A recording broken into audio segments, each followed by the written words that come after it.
Hello everyone, this is Bat Out of Hell 24 and welcome to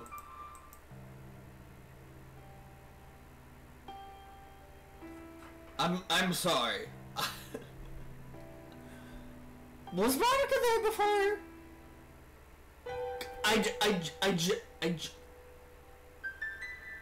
Sorry, I can't speak. Salvation Remake, Part 13. Yes, we had the... Can I speak? We had the mall episode instead of the beach episode or whatever it was in the OG.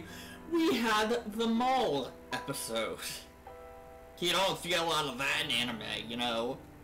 The filler content, stuff like that. Stuff that we've been talking about before in this mod, whatever the hell.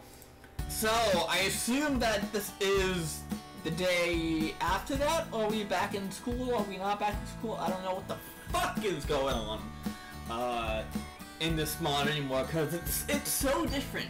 It is so different from the OG, and I fucking love it. I love this remake so much. I cannot stress how much I love this remake because I love it. I really do. And I don't know how much I can tell you that I love this remake because I'm gonna sound like a broken record, but I don't fucking care. This is a good mod. Let's get into it. I lazily rise up out of my bed and stop my alarm. Yes.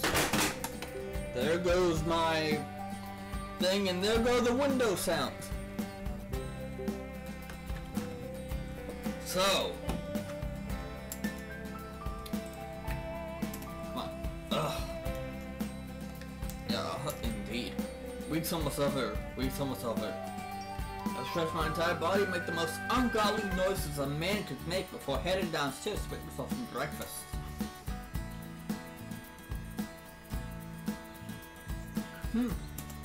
Woke up late again, I think.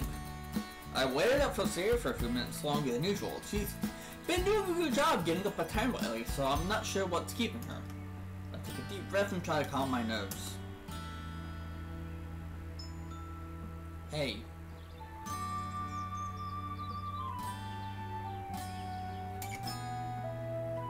You up? A few minutes go by. Normally she responds very quickly, even in the mornings. I know she could probably be sleeping in right now, but I can't really help it. I think it might be time to go and Hey. I don't really feel like getting out of bed today. Classic Sayori. I let out a small sigh of relief. But now the question of what to do next beckons. Do I stay on with it? No, that's a bad idea. Which means my best course is just go to school and go about my day as normal. Okay, well, let me know.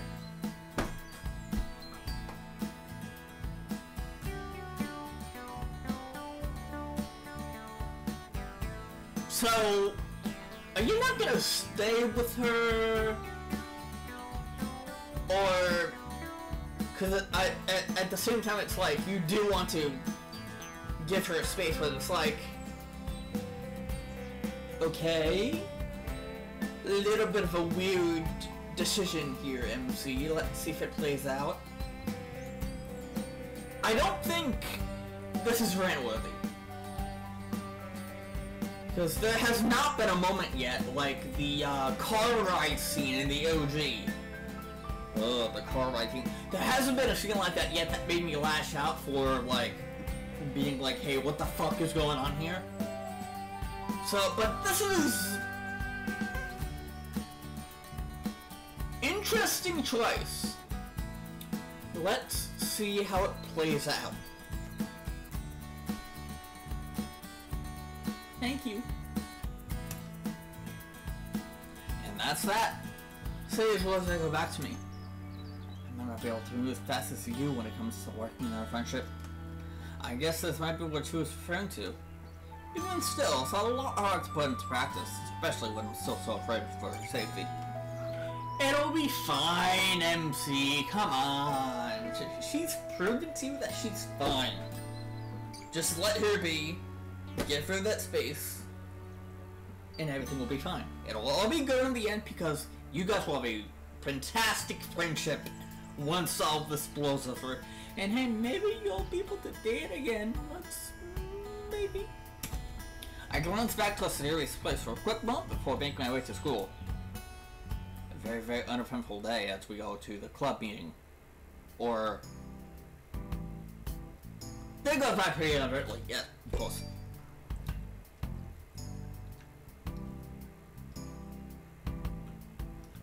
It was a bit boring during lunchtime without Sarah around, and I think the other girls were all doing their own thing. But in any case, it's club time. Of course. Like I said, time for the club! I made a bit more progress in the book since yesterday. I'd say I'm about halfway done. I wonder how the others are doing.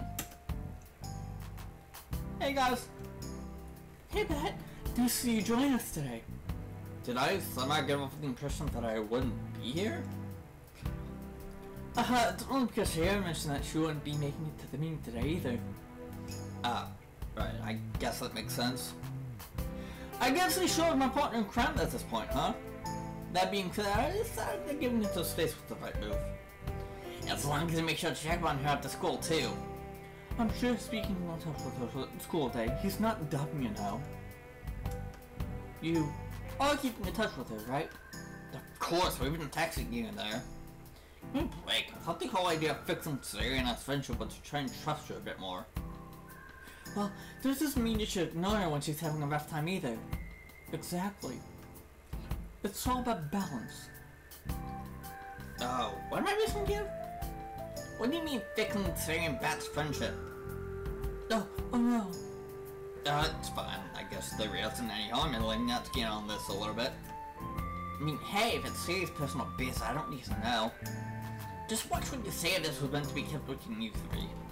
Well, I can spare you the gritty details. Basically, you, Sarah, and I had a fight, specifically related to depression. Long story short, there's a pretty massive misunderstanding between the two of us, so we came to an agreement to just start over on things. I see.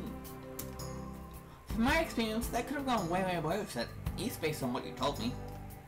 Who will try and fix things? It's a whole lot about your friendship. I think that's important to keep in mind. Yeah, you could be right about that. Anyway, I didn't really mean to put this all on you. With everything that's happened, I've tried to be a little more open with my friends. I should probably try speaking slower, so that I don't trip on my words. How about that, Bat? Maybe you can do that. That's okay. You're trying your best, and I think today values that. Thanks. Nothing wrong with a little bit of solid validation from the club president. I try. So, what are the plans for today then? Well, first I should ask how far along you're wanting this novel. I said that entirely wrong, but I don't care. I'm about halfway through. Same here, maybe a little more than halfway. I got really into it yesterday and read it for like 2 hours. I already finished it. Of course you did, Yuri. Dude, really? I thought we were gonna keep up together with it. When did we discuss that? You know what? You're right, I don't think we discussed that. So, there's been a lot less glitching in this one, which I kinda like. Cause it's like, not focusing entirely on Monica's problems, more focusing on like, everything that's happening. You know?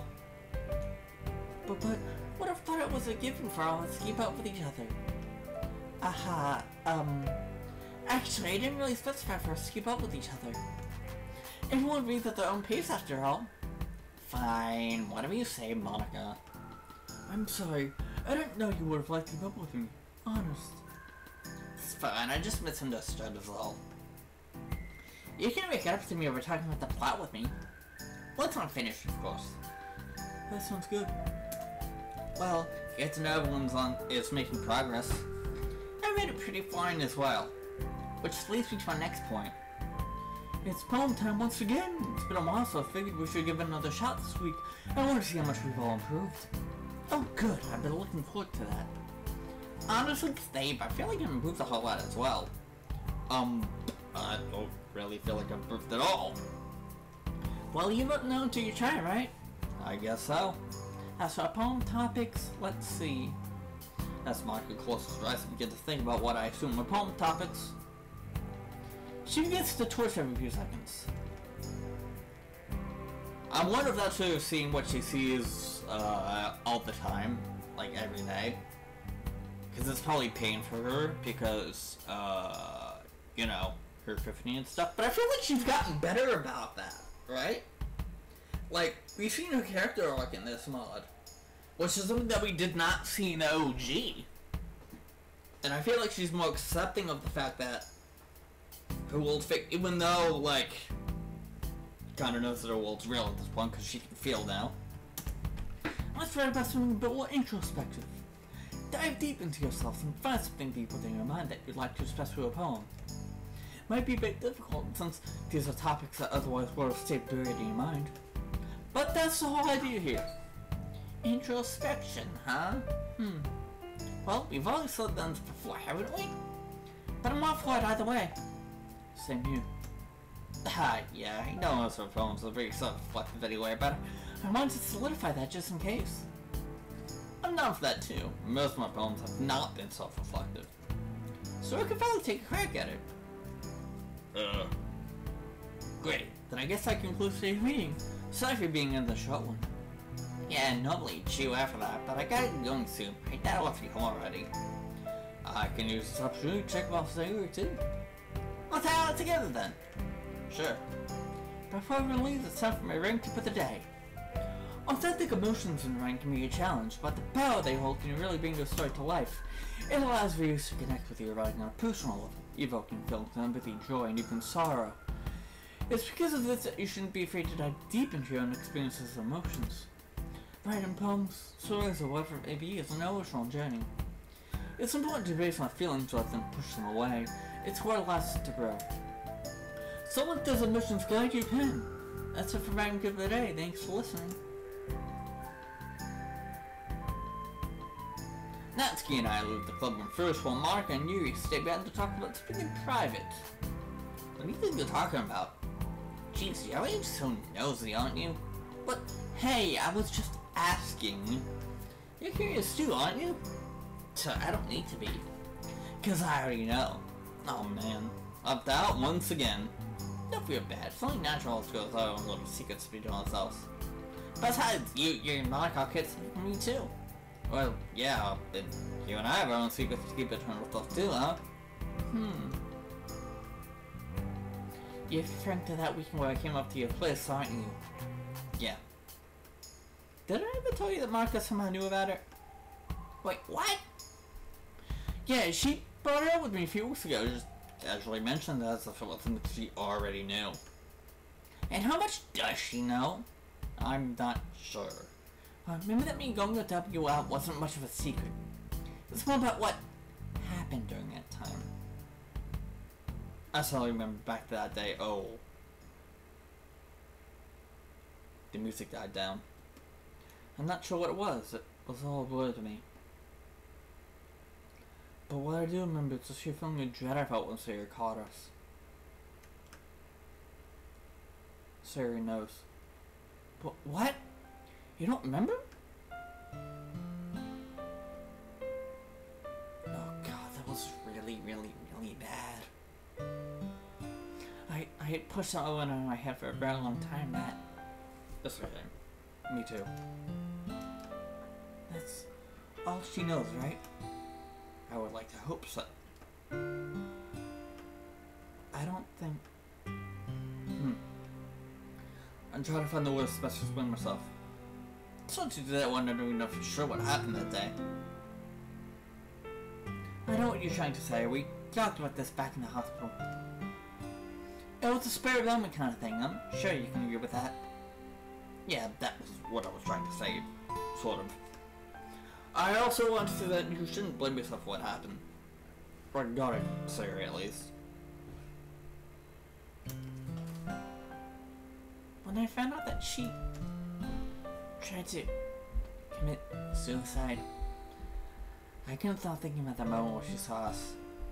I kept thinking, that's why she did it. And I just pushed her all aside. I understand. I'm still struggling with that because I told her something stupid. Right after you left. I told her I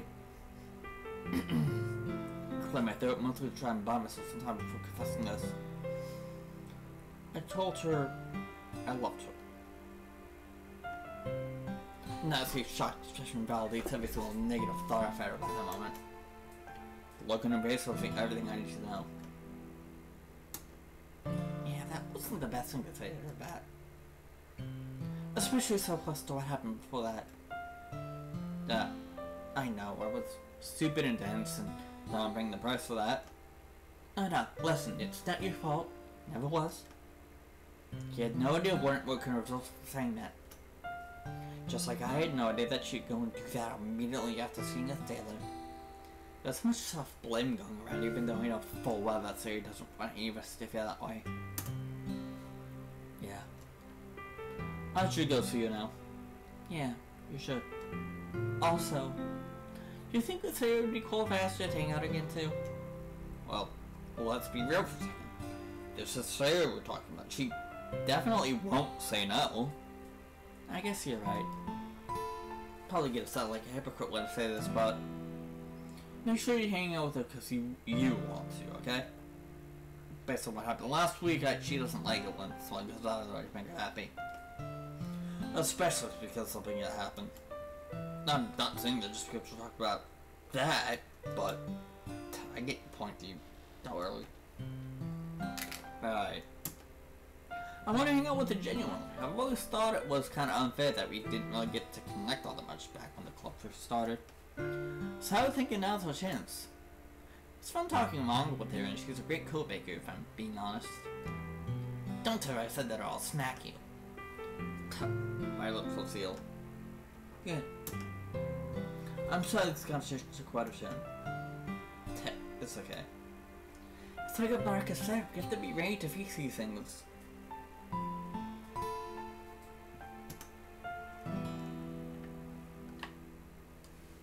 Yeah, just didn't think I'd be so soon.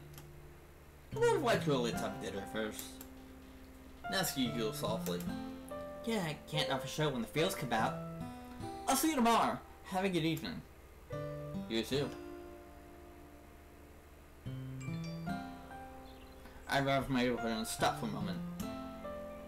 I texted Sarah earlier that I'd be coming home. She only responded with a thumbs up emoji, but she responded all the same. I guess I should go get changed before I go to see her.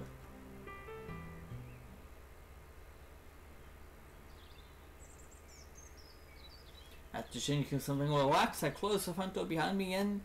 Hey! Oh! So it's waving at me and coming my way, which makes me feel incredibly happy for some reason. Man, I'm so happy to see you. It feels like it's been forever.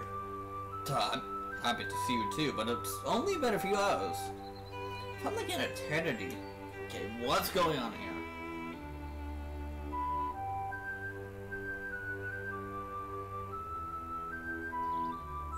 Something does not feel right.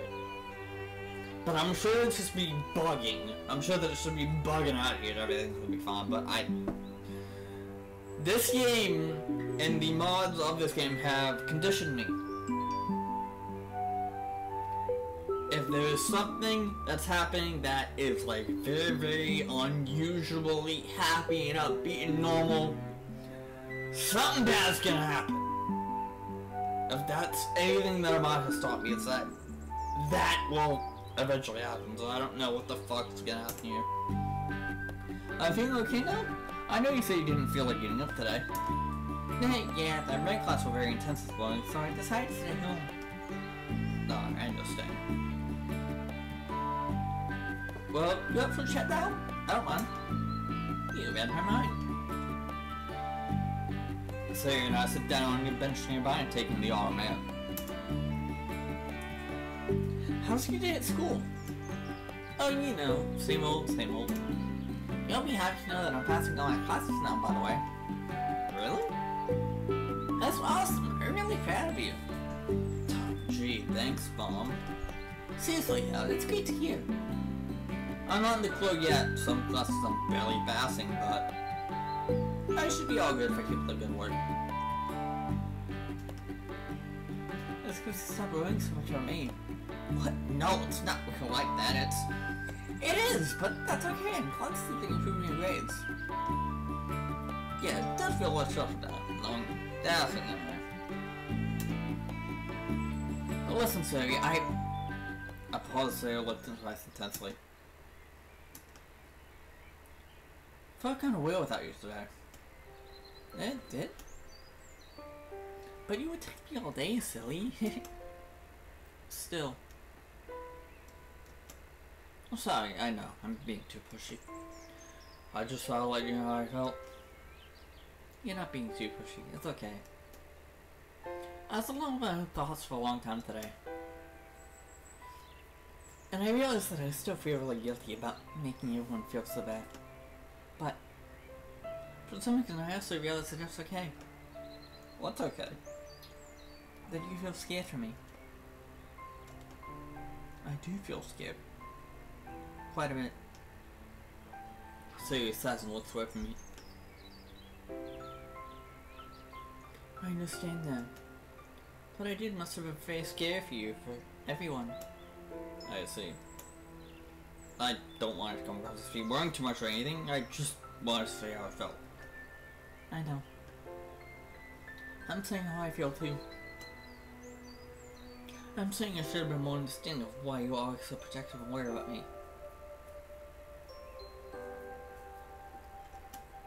It took me a very long time to be able to stop letting that. Well, it took me a long time to understand that you sometimes need space.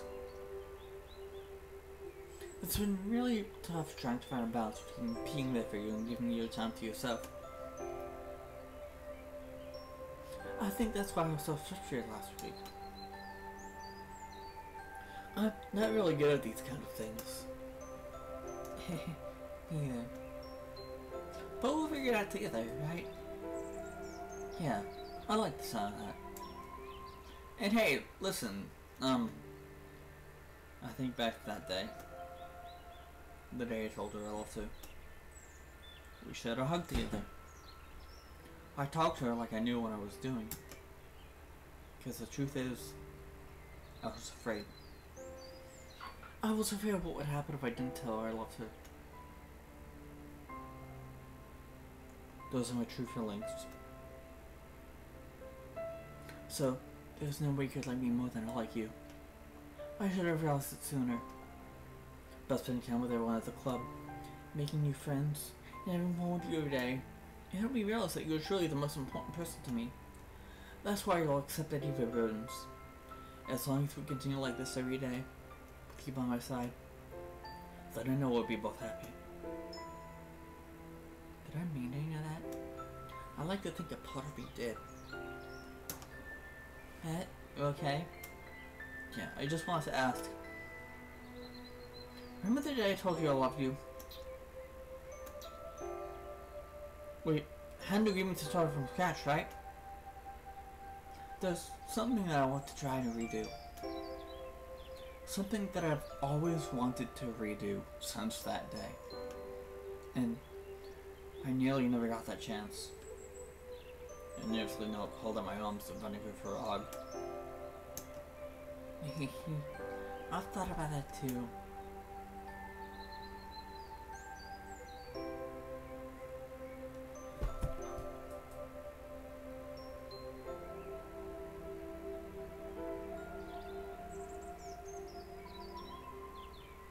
I mean,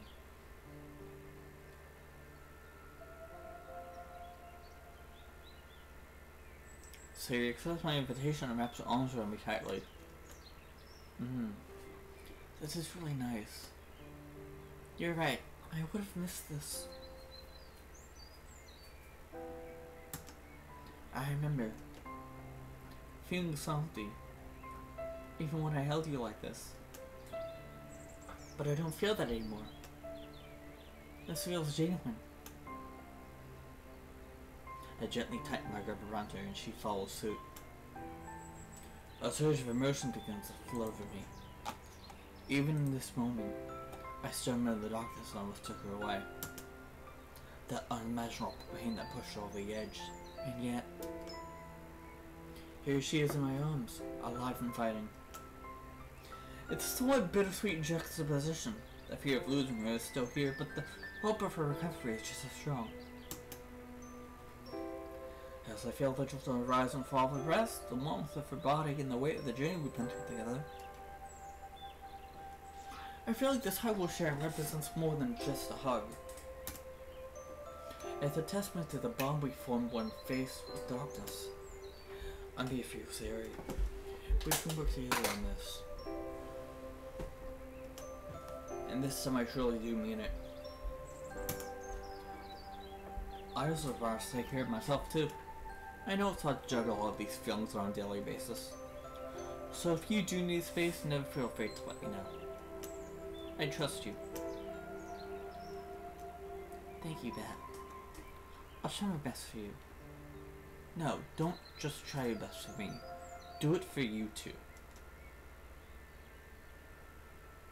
We slowly part from each other. The space between us feels different somehow. It feels lighter. Filled with some newfound resolve. Hey, you give really nice hugs. Well, I guess I get a lot of practice. You're too funny, Bat. I'm gonna head home now. See you tomorrow. I'll wait for goodbye to say I'd head home myself.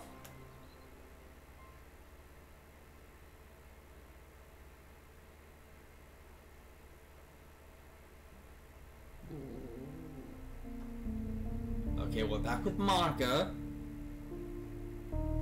Shit. What happened? What's wrong? Nothing. I just nearly tripped. You've never sworn like that before. I try to avoid doing that. Never illegal like you've asked me. Are you sure you're okay? Positive. Let's just get to your place, You don't want it to get dark. Right. I haven't experienced pain like that in a while. It came suddenly, too. But nothing I haven't gotten used to by now. I'm still somewhat surprised that you let me come over to her place for tea. When I first met her, she was really closed off and distrustful of everyone. She's really opened up these last 2 weeks. I still can't tell if it's because the game changed drastically at some point or if it never changed at all. And things are always meant to be this way. Ooh. You invites me into her home after walking from the blocks. Wow. I'm absolutely stunned. This world never ceases to amaze me with all these new materials.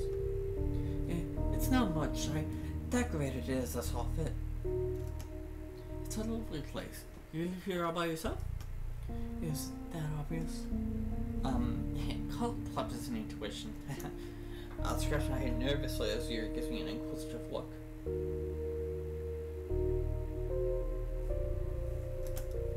I do live here on my own. I was very fortunate that someone in the family passed it down to me. I see. I understand that. No need to get into me with details. Right.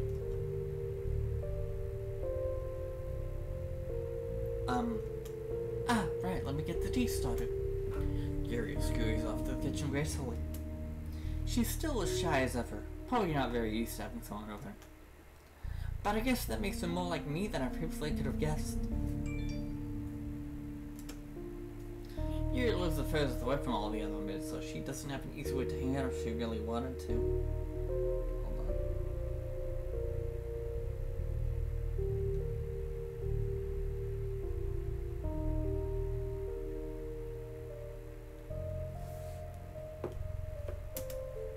I'll take one more glance around the room before inviting myself to sit on the soft brown couch. Good thing I brought this along. Already planning ahead for this, I brought along a casual outfit to change out of. Jerry, may I borrow your bathroom? What? Oh, yeah, of course.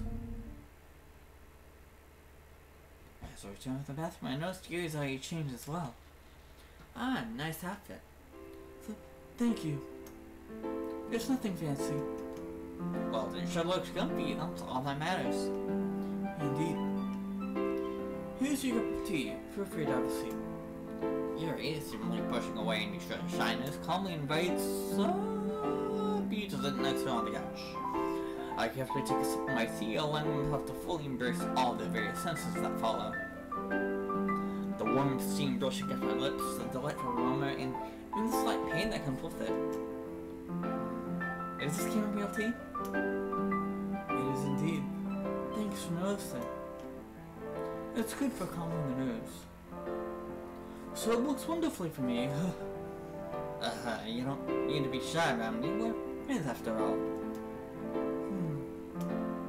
I've wondered about that for a very long time. Is it because of... Shilly nods. I see. I should apologize again for that. No, it's quite alright. You explained you softened enough at the group therapy session. I know you didn't say much, but it told me everything I needed to know. Oh, did it now? No offense, I find it difficult to believe. I'm well aware that situations can be discussed. I don't want to push past your boundaries. I understand. I'm just pretty certain you don't fully understand everything that I'm going through.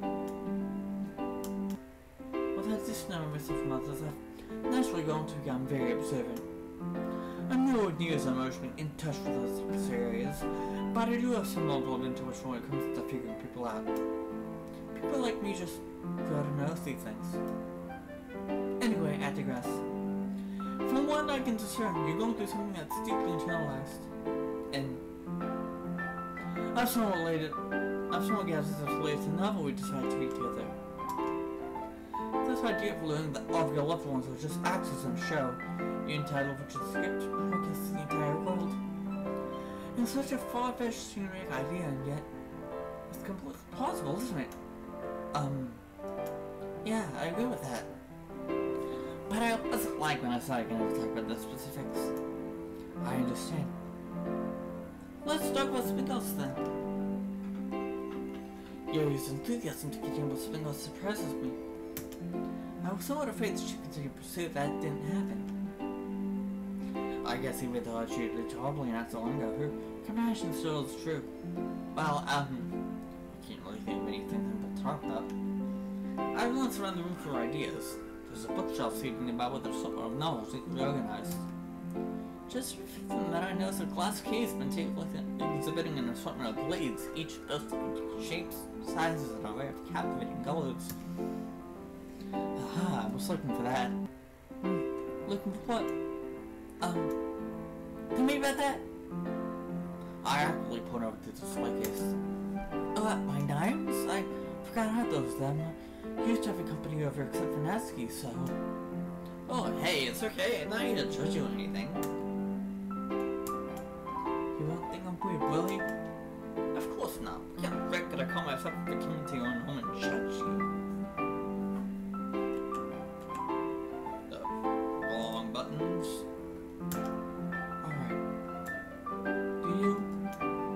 Do you want to see one? Sure, I'd love to. I watch as you get to know and walk over to the case. With utmost care, she carefully opens the blade and hovers her hand over the rare blades. She gently touches one and brings it out so slowly, showing just how much she reveals them. The blade itself is a black wooden hilt, smooth and polished, with contract intricate patterns on the blade itself. It swirls in waves of darkness and light metals to create a somewhat mesmerizing effect. As the hero looks over it, blade in hand, a soft smile appears over her lips. I would imagine she's seen this blade a million times, and yet the amount of admiration and fascination that presents in her eyes seems to say otherwise. I cannot be so somewhat captivated by her demeanor, by a single one of her actions which shows how passionate she feels to be about this craft. It was never about her self-harm issues or anything of that sort. I feel like I'm finally beginning to understand who Yuri actually is.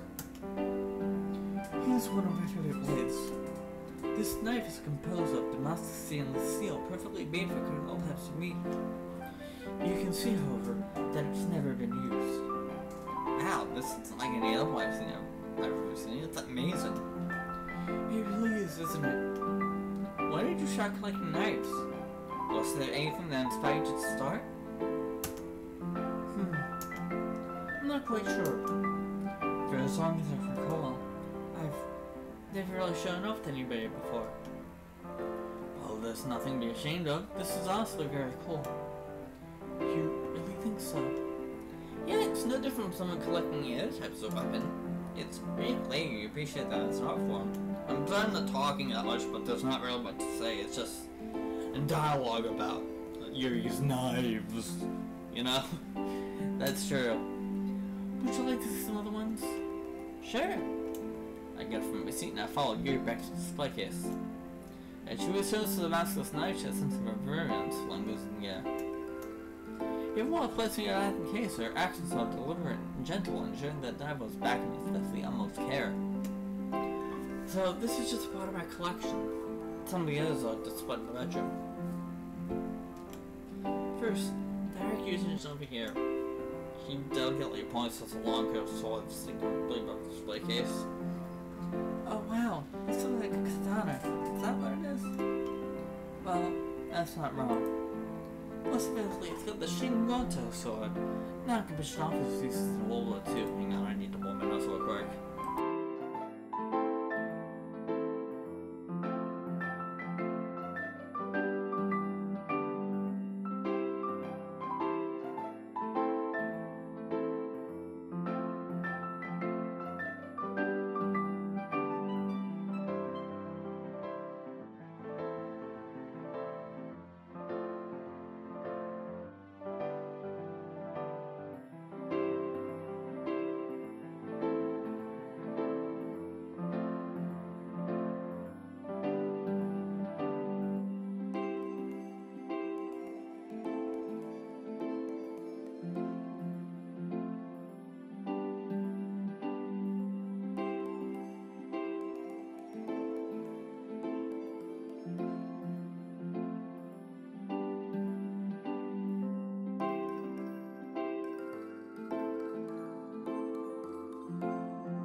Sorry about that, I had to go pee.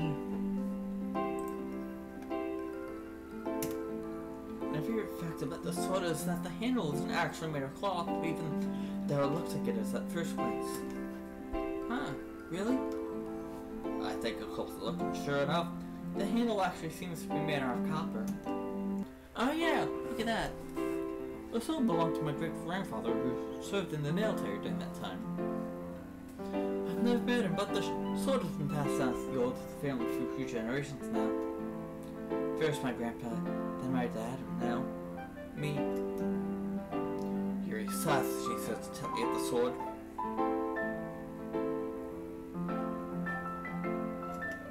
So much for her past is being laid right out in front of me. That point that any doubts I have had or some to grow rational. Yuri then directs my attention back to the display case. Ooh, I know that one. It's a butterfly knife. That's right. It's also known as a ballet song. Ballet song? I don't know how to say these knife names, so don't quote me on that. It's far from my favorite, but no knife collection will be complete without one. It was a blade I purchased when I was still in Tamanga, so even this one holds a bit of history for me. And right next to it, if you didn't already guess it, It's an American bayonet from the World War II as well. This blade was designed to fit the rifles as well, function as an all-purpose knife. The bayonet essentially turns the rifle into a spear, allowing for effective blow to threaten the enemy at a safer distance. Of course, well-trained soldiers will know how to combat this. Soldiers. Probably my great-grandfather got his hands on one. You sure know you sure know a lot about each of these knives, huh? So sorry for rambling. Oh no, I'm just impressed. This is something to be proud of. Fashion like this isn't something to do lightly, and you should be proud of it. Thank you, Monica. That means a lot coming from you. I'm just saying what I really feel. I'll look back down to the display case and notice another pretty looking pocket knife. What makes it stand out, however, is the soft handle with an intricate pattern with the edge together. And the blade itself is tinted soft blue. What about that one? Ah, that one's one of my favorites. Very special to me, it's one of the first knives I've ever found. Oh really? Gary's first knife. Didn't think I'd get published as special today. Thanks, Monica. I'm glad you like it. Anyway, it's getting a bit late. Shouldn't you be on your way home? I placed behind my hips and think for a bit. I've genuinely enjoyed my time here. It's been a nice distraction from everything. Not to mention I have to work my poem for tomorrow as well. Actually, do you want to work on a poem together? I think it could be fun. Oh, sure. As long as you don't mind. I don't mind if you stay longer. Of course. I'm the one who offered after all. Right. As night falls, Yuri closes curtains and moves on a few poem writing tools. There's some paper, pens, pencils, and, is that an aromatherapy diffuser? Yes, is that okay? It's just a loud drawer. It'll spill so it can help us focus. Oh sure, I'm not opposed to that. Check out the detail about our character. It's not really something she brings up often, but with how she brought it out along with the other rank tools, it seems like this is a normal tradition for her. You're focused on switch on the diffuser and let set it up nearby. In just a few short minutes, the atmosphere of the room changes as the air begins to fill with the smell of lavender. Just as advertised. Glad you like it. Let's get to writing. Yuri and I grab some pills and move them close to one in order to sit comfortably on the table. I grab a pen and take a deep breath, diving deep into my head as to what I can write about. I discreetly work my fingers in the air. What is it? Oh, nothing. Guess I'm struggling to start, I guess. Which, you don't seem to have much trouble with. I glance over Yuri's paper, which is already 3 lines long. If you quickly place both hands over it, it's not ready yet, it's just a rough draft. No worries, I won't look until it's ready. While distracted, I will bend my fingers in the air to hide the concept from view. I do something else to try, but you might disapprove. Well, now you have my attention. Yuri gets up from the seat and walks through the kitchen fridge. She opens it up and... Yuri! So, not surprisingly, Yuri pulls out a small wine bottle identical to the one she brought to the home a long time ago. So, I'm sorry for this part being very, very short, but I'm gonna end this one here. I'm feeling a little bleh, you know? I don't know if you thought that, but I'm feeling a little out of it. Like, it's like, bleh, you know? Maybe that's why I wasn't talking that much during the knife scene, because that was feeling a little bleh. Yeah. But, that'll be it for this part. Yes. Tomorrow's part, well, not tomorrow's part, whenever I do the part, you know, it'll be good, so, yeah.